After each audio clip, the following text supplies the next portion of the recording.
Hi ಎಲ್ರಿಗೂ ನಮಸ್ಕಾರ, welcome to my channel.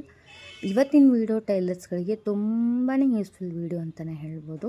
ಅದೇನಪ್ಪ ಅಂತಂದರೆ, ನಾವು ಟೈಲರ್ಸ್ಗಳು ಹೇಗೆ ಇನ್ಕಮ್ ಅಂದರೆ ನಾವು ಟೈಲರ್ಸ್ಗಳು ಹೇಗೆ ಮನಿನ ಸೇವಿಂಗ್ ಮಾಡ್ಕೋಬೇಕು ಅಂತ ಇವತ್ತು ನಿಮಗೆ ತಿಳಿಸ್ಕೊಡ್ತಾ ಇದ್ದೀನಿ. ಸೊ ವಿಡಿಯೋನ ಪೂರ್ತಿಯಾಗಿ ನೋಡಿ, ಎಲ್ಲಿ ಸ್ಕಿಪ್ ಮಾಡಬೇಡಿ. ಪ್ರತಿಯೊಂದು ನಾನು ಹೇಳುವಂಥ ಟಿಪ್ಸ್ ಕೂಡ ನಿಮಗೆ ತುಂಬಾ ಯೂಸ್ಫುಲ್ ಆಗುತ್ತೆ. ಸೊ ಇದರಿಂದ ನೀವು ಕೂಡ ಮನಿನ ಸೇವ್ ಮಾಡ್ಕೋಬೋದು. ಸೊ ಬನ್ನಿ ಸ್ಟಾರ್ಟ್ ಮಾಡೋಣ. ನಾವು ದಿನವಿಡೀ ಕಷ್ಟಪಟ್ಟು ಕೆಲಸ ಮಾಡ್ತೀವಿ, ಆದರೆ ತಿಂಗಳ ಕೊನೆಯಲ್ಲಿ ನಮ್ಮ ಕೈಲಿ ದುಡ್ಡನ್ನೇ ಉಳಿಯೋದಿಲ್ಲ ಅನ್ನೋದು ತುಂಬ ಜನರ ಪ್ರಾಬ್ಲಮ್. ಇದು ದುಡಿದ ಹಣದಕ್ಕಿಂತ ಉಳಿಸಿದ ಹಣ ತುಂಬ ದೊಡ್ಡದು ಅನ್ನೋ ಒಂದು ಗಾದೆ ಮಾತನೇ ಇದೆ.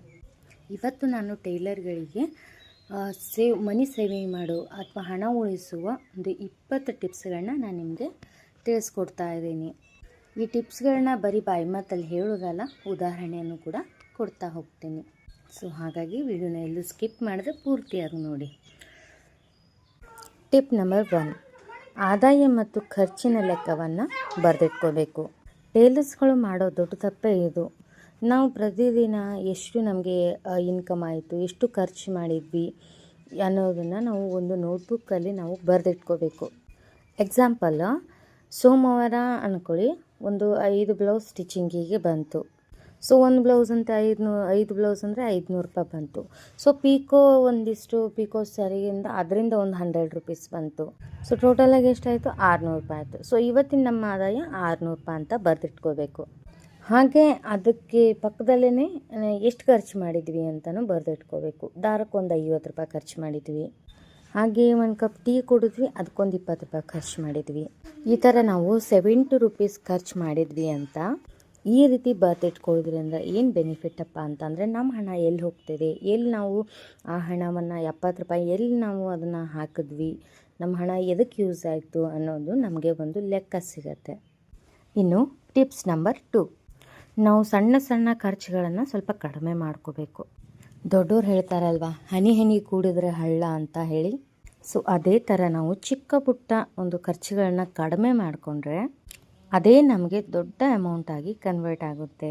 ಪ್ರತಿದಿನ ನಾವು 50-60 ರೂಪಾಯಿ ವ್ಯರ್ಥವಾಗಿ ಖರ್ಚು ಮಾಡ್ತಾಯಿದ್ರೆ ಅದನ್ನೇ ತಿಂಗಳಿಗೆ ನೋಡಿದ್ರೆ 1500 ರೂಪಾಯಿ ಆಗುತ್ತೆ.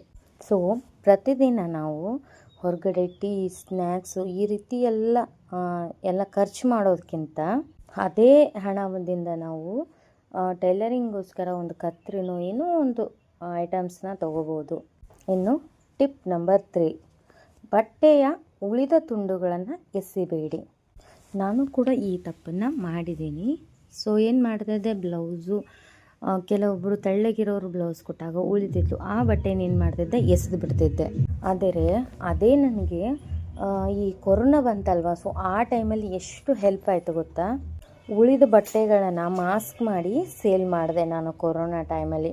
ಸೊ ಹಾಗೆ ಉಳಿದ ಬಟ್ಟೆಯಿಂದ ನಾನು ಮಾಸ್ಕ್ ಮಾಡಿ ಮಾರಿದ್ದಕ್ಕೆ 10ರಿಂದ ಅಂದರೆ ಬಟ್ಟೆ ಮೇಲೆ ತಗೊಳ್ತಿದ್ರು 10ರಿಂದ 20ರವರೆಗೆ ನನಗೆ ಒಂದು ಮಾಸ್ಕ್ನಲ್ಲಿ ಅಮೌಂಟು ಬರ್ತಿತ್ತು. ಅದನ್ನೇ ಹೇಳಿದ್ದು ನಾನು, ಉಳಿದ ಬಟ್ಟೆನ ಬಿಸಾಕಬೇಡಿ ಅನ್ನಲ್ವ. ಸೊ ಉಳಿದ ಬಟ್ಟೆಯಲ್ಲೇ ನಾನು ಮಾಸ್ಕ್ ಮಾಡಿ ಅದರಲ್ಲೂ ಕೂಡ ನಾನು ಹಣನ ಸಂಪಾದನೆ ಮಾಡಿದೆ. ಹಾಗೆ ನೀವು ಕೂಡ ಉಳಿದ ಬಟ್ಟೆಯಿಂದ ಮಾಸ್ಕ್ ಮಾಡ್ಕೋಬೋದು, ಅಥವಾ ಮಕ್ಕಳ ಫ್ರಾಕ್ ಮಾಡ್ಕೋಬೋದು, ಬ್ಯಾಗ್ ಮಾಡಬಹುದು. ಮತ್ತು ಒಂದೊಂದು ಬ್ಲೌಸು ದಪ್ಪನವ್ರು ಕೊಟ್ಟಿರ್ತಾರೆ, ಒಂದು ಸ್ವಲ್ಪ ಬಟ್ಟೆ ಕಡಿಮೆ ಬಂದಿರುತ್ತೆ, ಆವಾಗ ಸ್ವಲ್ಪ ಪ್ಯಾಚಿಗೆ ಬಟ್ಟೆ ಕಡಿಮೆ ಬರುತ್ತೆ. ಸೊ ಆ ಟೈಮಲ್ಲಿ ಪ್ಯಾಚ್ಗೂ ಕೂಡ ನಾವು ಆ ಬಟ್ಟೆನ ಕೊಡ್ಬೋದು. ಈ ಥರ ಎಲ್ಲ ಮಾಡೋದ್ರಿಂದ ನಾವು ಹಣವನ್ನು ಉಳಿಸ್ಕೋಬಹುದು. ಇಲ್ಲಿ ಏನಾಗುತ್ತೆ ಗೊತ್ತಾ, ನಮಗೆ ಕಸ ಕೂಡ ಹಣವಾಗಿ ಕನ್ವರ್ಟ್ ಆಗುತ್ತೆ. ಹಾಗೆ ಟಿಪ್ ನಂಬರ್ 4, ಅಗತ್ಯವಿಲ್ಲದ ಮಿಷಿನ್ ಖರೀದಿ ಬೇಡ. ಹೊಸದು ಯಾವುದೋ ಟ್ರೆಂಡಿಂಗ್ ಮಿಷಿನ್ ಬಂತು ಅಥವಾ ನ್ಯೂ ಮಿಷಿನ್ ಬಂತು ಅಂತೇಳಿ ಮೊದಲಿನ ಮಿಷಿನ್ ಮೇಲೆ ಇಂಟ್ರೆಸ್ಟು ಕಡಿಮೆ ಆಗಿಬಿಟ್ಟಿರುತ್ತೆ. ಆ ಥರ ಮಾಡೋದು ಬೇಡ. ಕೆಲವೊಂದು ಎಕ್ಸಾಂಪಲ್ ಫೋನ್ ಮೇಲೂ ಬರುತ್ತೆ.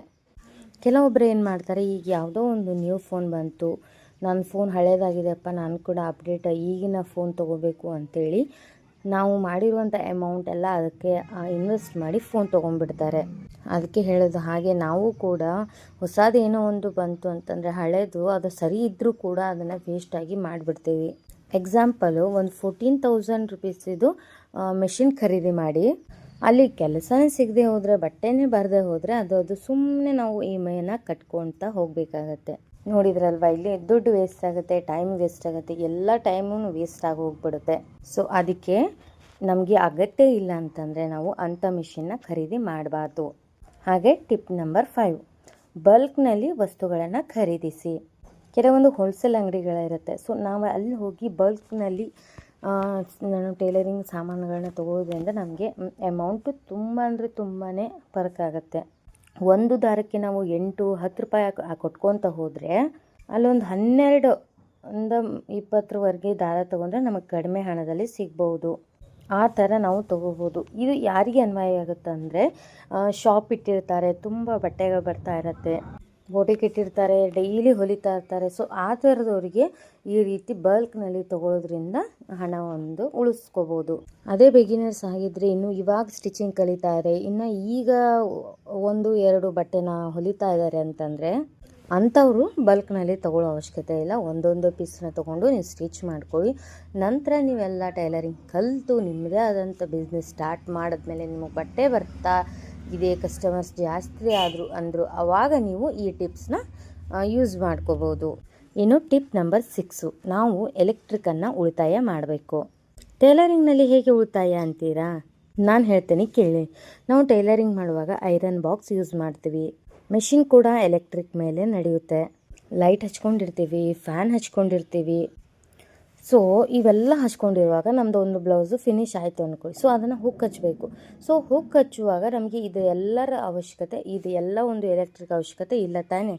ಸೊ ಆ ಟೈಮಲ್ಲಿ ನಾವು ಅವೆಲ್ಲನೂ ಬಂದ್ ಮಾಡಿ ನಮ್ಮ ಕೆಲಸನ ನಾವು ಮಾಡ್ಕೋಬೇಕು. ಯಾವನೂ ಕೂಡ ಆನಲ್ಲಿಟ್ಟು ನಮ್ಮ ಕೆಲಸನ ನಾವು ಮಾಡ್ಕೋಬಾರ್ದು.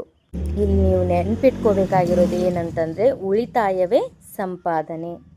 ವಿದ್ಯುತ್ ಬಿಲ್ ಕೂಡ ಕಡಿಮೆ ಆದರೆ ಅದು ಕೂಡ ಉಳಿಸಿದ ಹಣನೇ ಆಗುತ್ತೆ. ಇನ್ನು ಟಿಪ್ ನಂಬರ್ 7, ಎಮರ್ಜೆನ್ಸಿ ಫಂಡನ್ನು ನಾವು ಇಟ್ಕೋಬೇಕು. ತಿಂಗಳಿಗೆ ನಮಗೆ ಎಷ್ಟೇ ಹಣ ಬಂದರೂ ಕೂಡ ನಾವು ಸ್ವಲ್ಪನಾದರೂ ಎಮರ್ಜೆನ್ಸಿ ಫಂಡ್ ಅಂತ ಇಟ್ಕೋಬೇಕು. ಎಕ್ಸಾಂಪಲು, ತಿಂಗಳಿಗೆ 500 ರೂಪಾಯಿ ಉಳಿಸಿದ್ರೆ 1 ವರ್ಷಕ್ಕೆ 6,000 ಆಗುತ್ತೆ. ಮೆಷಿನ್ಗಳು ರಿಪೇರಿ ಬಂದಾಗ ಅದೇ ಹಣ ಹೆಲ್ಪ್ ಆಗುತ್ತೆ. ಅದೇ ನಮಗೆ ಏನಾದರೂ ಆರೋಗ್ಯದಲ್ಲಿ ಏರ್ಪೇರ ಅಂದರೆ ಅದೇ ಹಣವನ್ನು ಯೂಸು ಮಾಡ್ಕೋಬೋದು. ಇದೇ ರೀತಿ ನಾವು ಎಮರ್ಜೆನ್ಸಿ ಫಂಡನ್ನು ಕ್ರಿಯೇಟ್ ಮಾಡಿ ಇಟ್ಕೊಳ್ತಾ ಇದ್ದರೆ ನಮಗೆ ಕಷ್ಟ ಇದ್ದಾಗ ಹೆಲ್ಪ್ ಆಗುತ್ತೆ. ಸಾಲವನ್ನು ಮಾಡೋದು ಕಡಿಮೆ ಮಾಡಬೇಕು. ಸಾಲವನ್ನು ತೆಗೆದುಕೊಳ್ಳೋದು ಸುಲಭ, ಆದರೆ ತೀರಿಸೋದು ತುಂಬಾ ಕಷ್ಟ. ಎಕ್ಸಾಂಪಲು, 10,000 ಸಾಲನ ತೆಗೆದುಕೊಂಡು 15,000 ಹಿಂತಿರುಗಿಸುವ ಪರಿಸ್ಥಿತಿ ಬರುತ್ತೆ. EMI, ಬಡ್ಡಿ, ಚಕ್ರ ಬಡ್ಡಿ, ಈ ಥರ ನಾವು ಅದರ ಸುಳಿಗೆ ಸಿಕ್ಕಾಕೊಂಡ್ಬಿಡ್ತೀವಿ. ಸಾಲ ಅಂದರೆ ಒಂದು ಜಾಲ ಇದ್ದಂಗೆ, ಅದರಲ್ಲಿ ಸಿಕ್ಕಾಕೊಂಡ್ಬಿಟ್ರೆ ನಾವು ಹೊರಗಡೆ ಬರೋದು ತುಂಬಾ ಕಷ್ಟ, ಸಾಧ್ಯ ಆಗೋದು ಇಲ್ಲ. ಸೊ ಸಾಲ ತೊಗೋಬೇಕಾದ್ರೆ ತುಂಬ ಸಲ ಯೋಚನೆ ಮಾಡಿ, ಆದರೂ ಕೂಡ ನಾವು ತೊಗೊಳ್ಳೇಬೇಕು ಅಂತಂದಾಗ ತೊಗೊಳ್ಳಿ. ಆದರೆ ಅದನ್ನು ಟೈಮ್ಗೆ ಹಣವನ್ನು ದುಡ್ಡು ಕಟ್ಟಿ ನೀವು ನಷ್ಟದಿಂದ ಉಳ್ಕೋಬೇಕು. ಟಿಪ್ ನಂಬರ್ 9, ಬೆಲೆ ನಿಗದಿ ಮಾಡ್ಕೋಬೇಕು. ಸರಿಯಾಗಿ ರೇಟನ್ನು ಹೇಗೆ ಹೇಳಬೇಕು ಅನ್ನೋದು ತುಂಬಾ ಇಂಪಾರ್ಟೆಂಟು. ಈಗ ನೋಡಿ, ಕೆಲವರು ಕಸ್ಟಮರ್ಸು ಬಿಟ್ಟು ಹೋಗ್ತಾರೆ.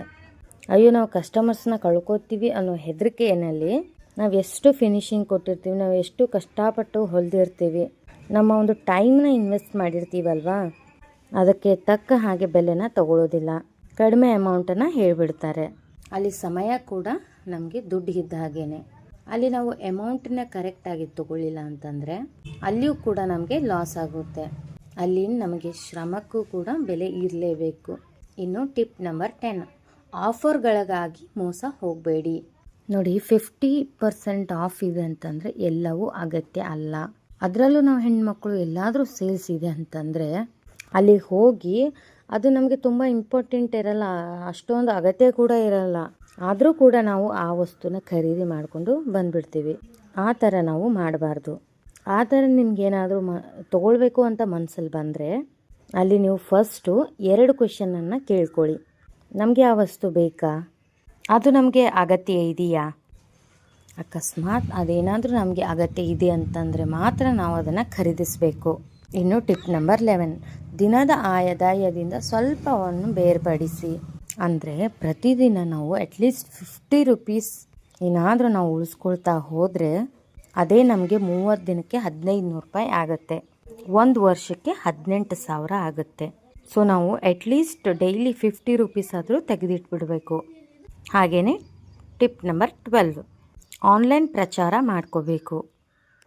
ಈಗಂತೂ ಸೋಷಿಯಲ್ ಮೀಡಿಯಾ ಜಮಾನ, ಇನ್ಸ್ಟಾಗ್ರಾಮ್ ಇದೆ, ಯೂಟ್ಯೂಬು, ವಾಟ್ಸಪ್ಪು, ಇವನ್ನೆಲ್ಲ ಬಳಸಿದ್ರೆ ನಾವು ಹೆಚ್ಚಿನ ಕಸ್ಟಮರ್ಸ್ನ ಅಟ್ರಾಕ್ಷನ್ ಮಾಡ್ಕೋಬೋದು. ಗ್ರಾಹಕರು ಹೆಚ್ಚಾಗಿ ಬಂದರೆ ನಮಗೆ ಆದಾಯ ಕೂಡ ಹೆಚ್ಚಾಗುತ್ತೆ. ಸೊ ಈ ಥರ ಕೂಡ ನಾವು ದುಡ್ಡನ್ನು ಗಳಿಸ್ಕೋಬಹುದು. ನೆಕ್ಸ್ಟು 13 ಟಿಪ್ ಬಂದು ನಾವು ಫ್ಯಾಷನ್ ಟ್ರೆಂಡನ್ನು ಕಲಿಬೇಕು. ಈಗಂತೂ 5-6 ತಿಂಗಳಿಗೆ ಇದ್ದಂಥ ಟ್ರೆಂಡು ಇನ್ನೊಂದು 5-6 ತಿಂಗಳಿಗೆ ಇರಲ್ಲ. ವರ್ಷದಿಂದ ವರ್ಷಕ್ಕೆ ಚೇಂಜ್ ಆಗ್ತಾನೇ ಹೋಗುತ್ತೆ. ಟೈಲರ್ ಜೀವನ ಹೇಗೆ ಅಂತಂದರೆ, ನಾವು ಜೀವನ ಪೂರ್ತಿ ಕಲಿತಾನೇ ಇರಬೇಕು.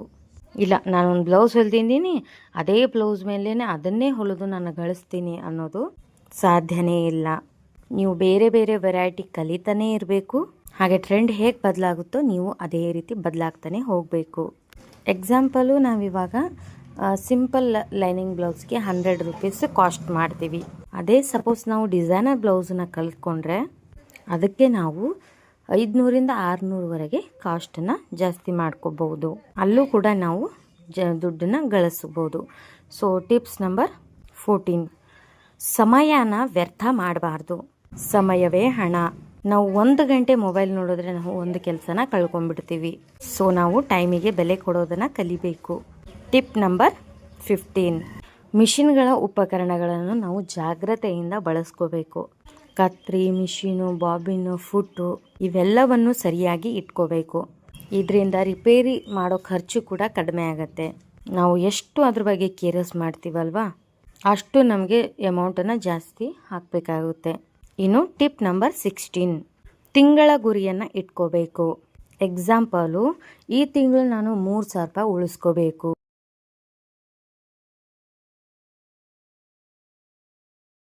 ಅಂತ ಇದ್ದರೆ, ಅಟ್ಲೀಸ್ಟ್ ಗುರಿ ಇದ್ದರೆ ಪ್ರಯತ್ನ ಹೆಚ್ಚಾಗುತ್ತೆ. ನಾವು 3,000 ರೂಪಾಯಿ ಉಳಿಸ್ಕೊಳ್ಳಿಕ್ಕಾಗಲಿಲ್ಲ ಅಂದರೂ ಅಟ್ಲೀಸ್ಟ್ 1000 ರೂಪಾಯಿ ಆದರೂ ಉಳಿಸ್ಕೋಬಹುದು. ಆ ಥರ ನಾವು ಗುರಿಯನ್ನು ಹೊಂದಬೇಕಾಗುತ್ತೆ. ಇನ್ನು ಟಿಪ್ ನಂಬರ್ 17, ವ್ಯವಹಾರದ ಹಣ ಮತ್ತು ಮನೆ ಹಣವನ್ನು ಬೇರೆ ಬೇರೆ ಇಟ್ಕೋಬೇಕು. ಇದಂತೂ ತುಂಬಾ ಮುಖ್ಯ ಆಗುತ್ತೆ. ಸಪೋಸ್ ನಾವು ದುಡ್ದಂಥ ದುಡ್ಡು, ಮನೆಗೆ ಮಾಡಿದಂಥ ಖರ್ಚು ಎರಡನ್ನೂ ಮಿಕ್ಸ್ ಮಾಡಿ ಇಟ್ಟರೆ ನಾವು ಎಲ್ಲಿ ಎಷ್ಟು ಖರ್ಚು ಮಾಡ್ತೀವಿ ಅನ್ನೋದೇ ಗೊತ್ತಾಗಲ್ಲ. ಸೊ ನಾವೇನು ಮಾಡಬೇಕಪ್ಪ ಅಂತಂದರೆ, ಮನೆಯ ಖರ್ಚಿನ ಹಣವನ್ನು ಮತ್ತು ನಮ್ಮ ಒಂದು ಬಿಸ್ನೆಸ್ ಟೈಲರಿಂಗ್ ಹಣವನ್ನು ಬೇರೆ ಬೇರೆನೇ ಇಟ್ಕೋಬೇಕು. ಇನ್ನು ಟಿಪ್ ನಂಬರ್ 18, ನಾವು ಕಸ್ಟಮರ್ಸ್ನ ಕಳ್ಕೊಳ್ಬಾರ್ದು. ಒಬ್ಬ ಸಂತೋಷದ ಕಸ್ಟಮರು 10 ಜನರನ್ನ ಕರ್ಕೊಂಬರ್ತಾರೆ. ಸೊ ಒಳ್ಳೆಯ ಹೆಸರು 1000 ಜಾಹೀರಾತಿಗೆ ಸಮಾನ. ಸೊ ಹಾಗಾಗಿ ಕಸ್ಟಮರ್ಸು ಹೇಳಿದ ಟೈಮ್ಗೆ ನಾವು ಬಟ್ಟೆನ ಸ್ಟಿಚ್ ಮಾಡಿಕೊಟ್ಟು ಅವ್ರನ್ನ ಹ್ಯಾಪಿಯಾಗಿ ಇರೋ ಹಾಗೆ ಮಾಡಬೇಕು. ಇನ್ನು ಟಿಪ್ ನಂಬರ್ 19, ಹೊಸ ಕೌಶಲ್ಯಗಳನ್ನು ಕಲಿಬೇಕು. ಆರಿ ವರ್ಕ್, ಎಂಬ್ರಾಯ್ಡ್ರಿ ಮತ್ತು ಈ ರೀತಿ ಏನು ಈಗ ಟ್ರೆಂಡಿಂಗಲ್ಲಿದೆ ಎಲ್ಲ ರೀತಿಯಂತೂ ನಾವು ಕೌಶಲ್ಯಗಳು, ಎಲ್ಲ ಒಂದು ಕೆಲಸಗಳನ್ನು ನಾವು ಕಲಿಬೇಕು. ಈ ರೀತಿ ಹೆಚ್ಚು ಹೆಚ್ಚು ಕೆಲಸಗಳನ್ನು ಕಲಿಯೋದ್ರಿಂದ ನಾವು ಹೆಚ್ಚು ಹೆಚ್ಚು ಸಂಪಾದನೆಯೂ ಕೂಡ ಮಾಡ್ಬೋದು. ಗಳಿಸೋದು ಅಂದರೆ ಅದನ್ನು ಸೇವಿಂಗ್ಸ್ ಮಾಡಿದಾಗೆ ಅಲ್ವಾ. ಸೊ ನಾವು ಇನ್ನೂ ಹೆಚ್ಚು ಹೆಚ್ಚು ಕಲಿತು ಅದನ್ನು ಕೂಡ ನಾವು ಒಂದು ಕ್ಲಾಸಸ್ನಾಗಿ ಮಾಡಿ ಸ್ಟೂಡೆಂಟ್ಸ್ಗಳಿಗೆ ಹೇಳಿಕೊಟ್ಟು ಅದರಿಂದನೂ ಕೂಡ ನಾವು ಅರ್ನ ಮಾಡಬಹುದು. ಮಾಡಿ ಆ ಒಂದು ಅರ್ನ ನಾವು ಸೇವಿಂಗ್ಸ್ ಕೂಡ ಮಾಡ್ಬೋದು. ಇನ್ನು ಟಿಪ್ ನಂಬರ್ 20, ಮೊದಲು ನಮ್ಮನ್ನು ನಾವು ಪಾವತಿಸಬೇಕು ಅಂದರೆ ನಾವು ಸ್ವಲ್ಪ ಹಣವನ್ನು ಹಣ ಬಂದ ತಕ್ಷಣ ಸ್ವಲ್ಪ ಸೇವಿಂಗ್ಗೆ ನಾವು ಹಾಕೋಬೇಕು. ಅಂದರೆ ಏನಾದರೂ ಹಣ ಬರುತ್ತಲ್ವಾ, ಸೊ ನಾವು ಖರ್ಚು ಮಾಡೋ ಬದಲು ಮೊದಲಿಗೆ ಸ್ವಲ್ಪ ದುಡ್ಡನ್ನು ನಾವು ಎತ್ತಿಟ್ಕೊಂಡು, ಎಕ್ಸಾಂಪಲ್ ಅಂತಂದರೆ ಇವಾಗ ನಮಗೆ 5,000 ಹಣ ಬಂತು ಅಂತಂದರೆ ಅದರಲ್ಲಿ ನಾವು 500 ಸೇವಿಂಗ್ಸ್ ಅಂತ ಇಟ್ಕೊಂಡು ಉಳಿದ ಹಣವನ್ನು ನಾವು ಖರ್ಚಿಗೆ ಅಂತ ಇಟ್ಕೊಂಡಿರಬೇಕು. ಸೊ ಫ್ರೆಂಡ್ಸ್, ಹಣ ಉಳಿಸ್ಕೊಳ್ಳೋದು ದೊಡ್ಡ ಆದಾಯದಿಂದ ಅಲ್ಲ, ಒಳ್ಳೆಯ ಅಭ್ಯಾಸದಿಂದ. ಇನ್ನೊಂದು ಗಾದೆ ಇದೆ, ಅದನ್ನು ಕೂಡ ಹೇಳಿ ಮುಗಿಸ್ಬಿಡ್ತೇನೆ. ಕಾಸು ಕಾಸಾಗಿ ಕೂಡಿದರೆ ಲಕ್ಷವಾಗುತ್ತೆ. ಇವತ್ತು ಹೇಳಿದ ಈ ಟಿಪ್ಸ್ಗಳನ್ನು, ಕೇವಲ 5 ಟಿಪ್ಸ್ಗಳನ್ನು ಪಾಲಿಸಿದ್ರೂ ವರ್ಷಕ್ಕೆ ಸಾಕಷ್ಟು ಹಣವನ್ನು ಉಳಿಸ್ಕೋಬಹುದು. ಸೊ ಈ ವಿಡಿಯೋ ನಿಮಗೆ ಉಪಯುಕ್ತವಾಗಿದ್ದರೆ ಲೈಕ್, ಶೇರ್, ಕಮೆಂಟ್ ಹಾಗೆ ನಮ್ಮ ಚಾನಲ್ನ ಸಬ್ಸ್ಕ್ರೈಬ್ ಮಾಡ್ಕೊಳ್ಳಿ. ಮುಂದಿನ ವಿಡಿಯೋದಲ್ಲಿ ಸಿಗೋಣ. ಅಲ್ಲಿವರೆಗೂ ಟೇಕ್ ಕೇರ್ ಆ್ಯಂಡ್ ಬಾಯ್.